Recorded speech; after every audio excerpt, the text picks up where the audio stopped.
ስትወድቁ ቢያንስ እጆቻችሁን ዘርግታችሁ ትቆማላችሁ። ብዙ አታብዙ። ቢያንስ እንኳን ጸሎት ትጸልያላችሁ። አቡነ ዘበሰማያት ትደግማላችሁ። ትንሽ ደቂቃ አፋችንን ዝም ማለት ያቅተናል። ለዚህ እኮ ነው መጫወቻ የሆነው ወገኖቼ።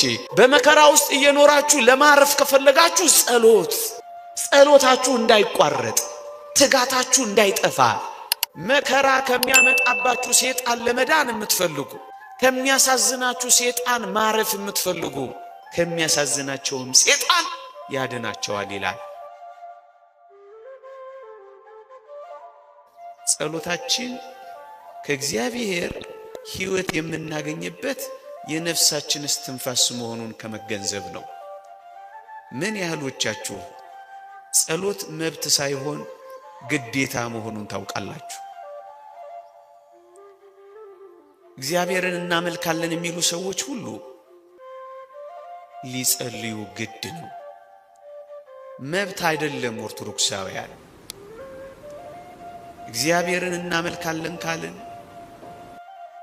ስንጠመቅ ቃል ኪዳን ከገባንባቸው ጥልቅ ቁም ነገሮች አንዱ፣ ኮሚትመንት ከገባንባቸው ነጥቦች አንዱ ጸሎት ማድረግ ነው። ምክንያቱም ጸሎት ሕይወት ነው። ጸሎት የነፍሳችን ነፍስ ነው።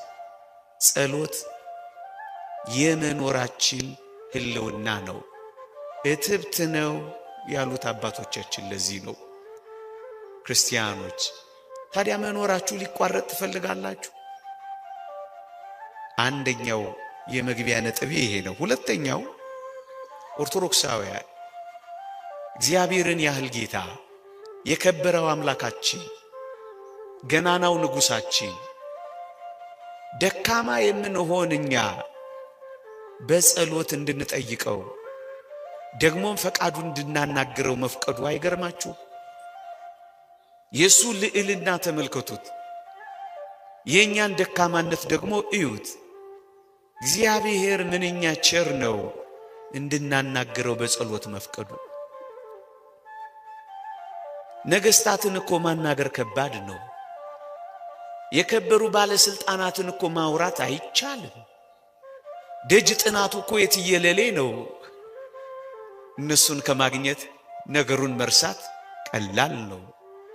እግዚአብሔር ግን ምን ያህል ቸር ነው!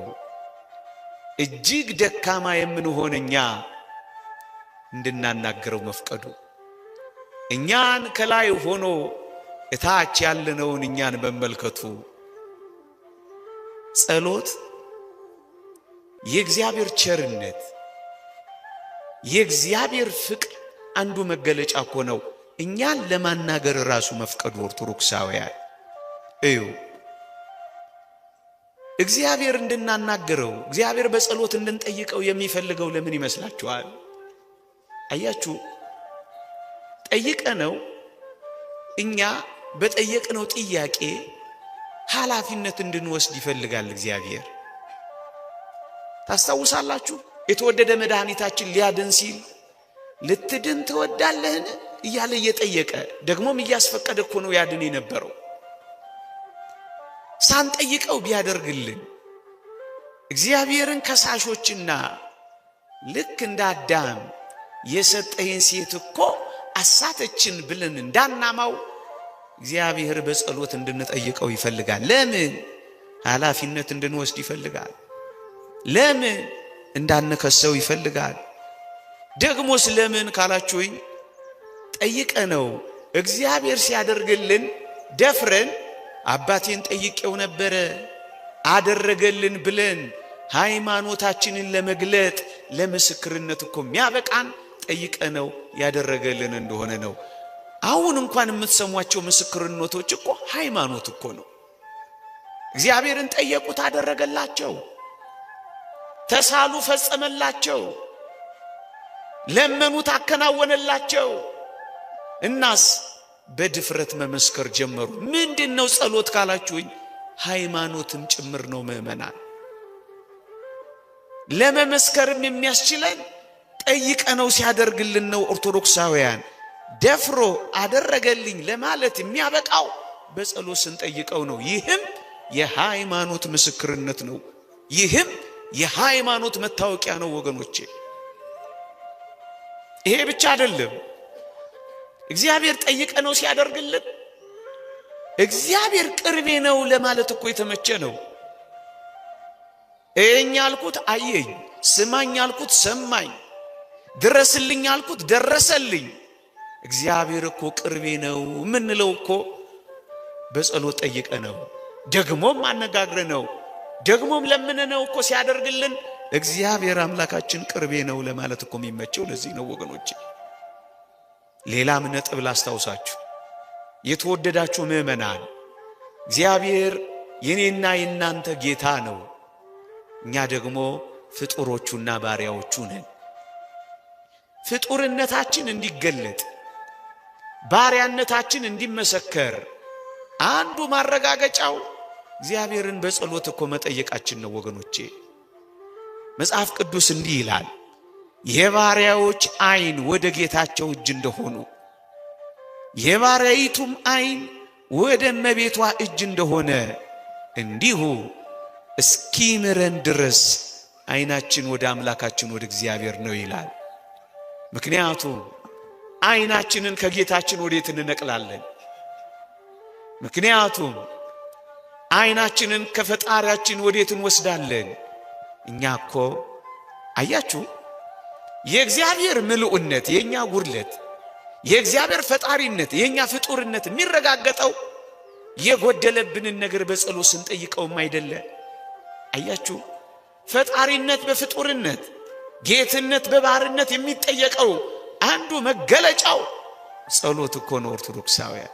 ለዚህ ነው ፈጣሪነቱን እየመሰከርን ነው፣ ጌትነቱን እያወጅን ነው። ስትጸልዩ አምላኬ ነህ፣ ጌታዬ ነህ፣ አባቴ ነህ እያለው መሆኑን አትረዱም ኦርቶዶክሳውያን?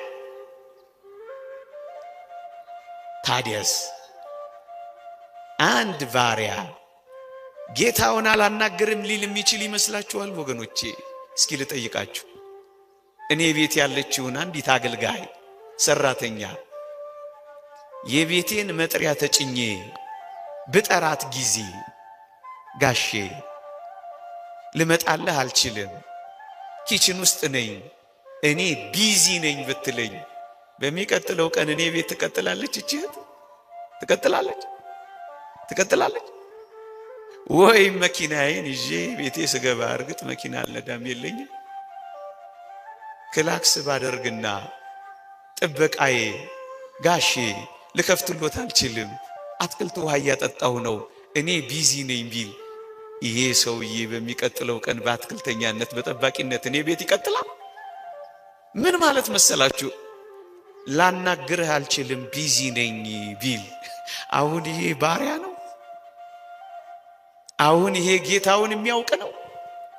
አያችሁ የእግዚአብሔር ፈጣሪነት የኛ ፍጡርነት፣ የእግዚአብሔር ጌትነት የኛ ባርነት እንዲገለጥ አንዱ መገለጫው ጸሎት ነው ወገኖቼ።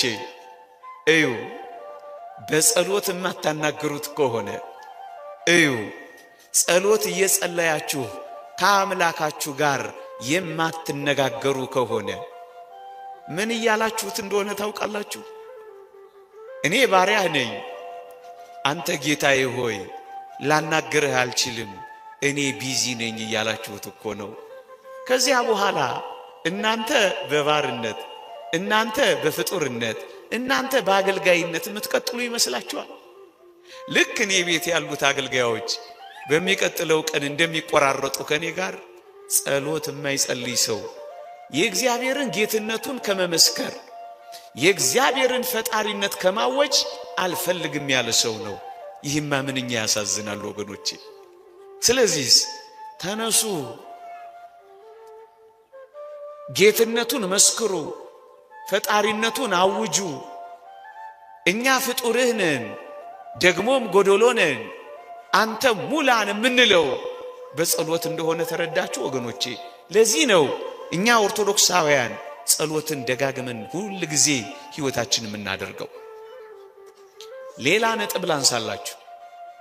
በህይወታችን በየትኛውም ኑሮና ህይወት ውስጥ እንኳን ብንሆን አንድ ነገር አስታውሱ።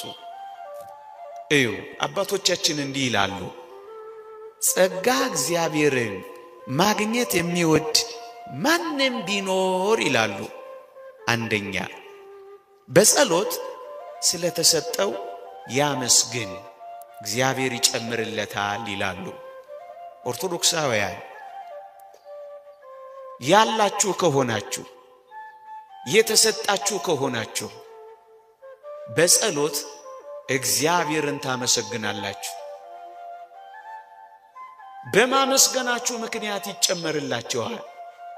ጸጋ እግዚአብሔርን ከተሰጣችሁ ስለዚህ ጸጋ እግዚአብሔርን በጸሎት ማመስገን ስትጀምሩ እግዚአብሔር ይጨምርላችኋል። ጸጋ እግዚአብሔርን ማግኘት ከወደዳችሁ ጸልዩ። ሁለተኛ ምናልባት ጸጋችሁ የተወሰደባችሁ ካላችሁ ጸጋችሁ እንድትመለስላችሁ ጸልዩ። ደግሞ አለው ከተወሰደችባችሁ በጸሎት እግዚአብሔርን ለምኑ፣ እግዚአብሔር ይመልስላችኋል። አሁንም በጸሎት ለምኑ፣ ጸጋችሁ ትመለስላችኋለች። ሶስተኛ ምናልባት ጸጋችሁ በእጃችሁ ላይ ያለ እንዳትጠፋባችሁ በጸሎት አስጠብቋት። ታስታውሳላችሁ የተወደደች ሐና እመቤታችን በተሰጠቻት ጊዜ በተአምረ ማርያም እንዲህ ይላል፣ የሰጣትን ዘውትር ይጠብቅላት ዘንድ ትጸልይ ነበር ይላል። ልጆች የተሰጣችሁ ስለ ልጆቻችሁ መጠበቅ ትጸልያላችሁ። ጸሎት እንኳን የተሰጣችሁ ስለ ጸሎታችሁ መጠበቅ እግዚአብሔርን ትለምናላችሁ።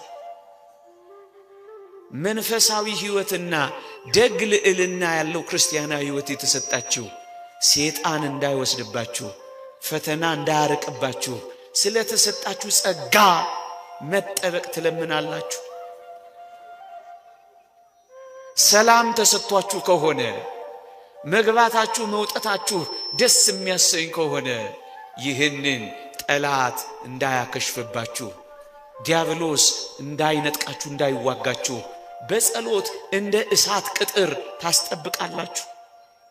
እዩ ያለው እንዳይጠፋባችሁ ይልቁንም ደግሞ እንዲጠበቅላችሁ የማስጠበቂያ ጸሎት ታደርጋላችሁ። ደግሞስ ወገኖቼ ምናልባት በሕይወታችሁ ጠይቃችሁት የተከለከላችሁት ነገር ካለ እግዚአብሔር ስለ ከለከላችሁ ነገር መታገስን እንዲሰጣችሁ ትጸልያላችሁ። ጸሎታችሁ እንዳይቋረጥ፣ ትጋታችሁ እንዳይጠፋ በተከለከላችሁት ነገር ታጋሾች ሆናችሁ በጸሎት እንድትጸኑ እግዚአብሔርን እንደገና ስለመታገስ ስለምኑታላችሁ። ይውላችሁ የተከለከላችሁት ጸጋ የእግዚአብሔር ጊዜ ደርሶ እንዲፈጸምና እንዲከናወንላችሁ በመታገስ እንድትቆዩ የመቆየት ጸሎት ደግሞ እንዲሰጣችሁ ትዕግስቱን እንዲያለብሳችሁ ሁሉ ጊዜ እግዚአብሔርን እጆቻችሁን ዘርግታችሁ መለመን እንድትችሉ በእግሮቻችሁ እንድትቆሙ በፊቱ እንድትመላለሱ ተስፋ እንዳያስቆርጣችሁ ወደ ቀቢጸ ተስፋ እንዳያደርሳችሁ እግዚአብሔር አይሰማም እንዳያስብላችሁ እንደገና ስለሱ ስለመታገስ እንኳን ትጸልያላችሁ። ይሄ ብቻ አይደለም። ምናልባት በመከራዎች ውስጥ ያለን ምናልባት በፈተናዎች ውስጥ የምንመላለስ ኦርቶዶክሳውያን በመከራ ውስጥ የተጣልን እንኳን ብንሆን እግዚአብሔር በጸሎት ውስጥ እንደሚያሳርፋችሁ ታውቃላችሁ። አዎ አረጋዊ መንፈሳዊ እንዲህ ይላል፣ ጸሎትን ለሚወዱ ሰዎች እግዚአብሔር ያድርባቸዋል ካለ በኋላ መከራ ከሚያመጣባቸው የልብንም ሐዘን ከሚያመጣባቸው ሰይጣን እግዚአብሔር ያሳርፋቸዋል ይላል።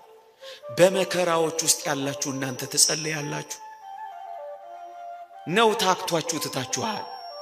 እጆቻችሁን አጣጥፋችኋል ወይስ እጆቻችሁን መዘርጋት ጀምራችኋል? አዎ እንደ ሀገር በመከራ ውስጥ እየኖርን ነው። ብርቱ ጸሎት፣ ብርቱ ምህላ፣ ብርቱ ሱባኤ ግን አለን። ብዙ ወሬ እንዳለን እናውቃለን። ብዙ ጸሎት ግን እንደሌለን ይሰማናል። ስንት ጊዜ ደጅ ጠናችሁ? ስንት ዘመን ተንበረከካችሁ? ስንት ዘመን አለቀሳችሁ? ስንት ጊዜ እጃችሁን እግዚአብሔር ጋር ዘረጋችሁ? በሙሉ አባቶቻችንን ተመልከቷቸው። እድሜ ዘመናቸውን ሁሉ እኮ ይጸልዩ ነበር።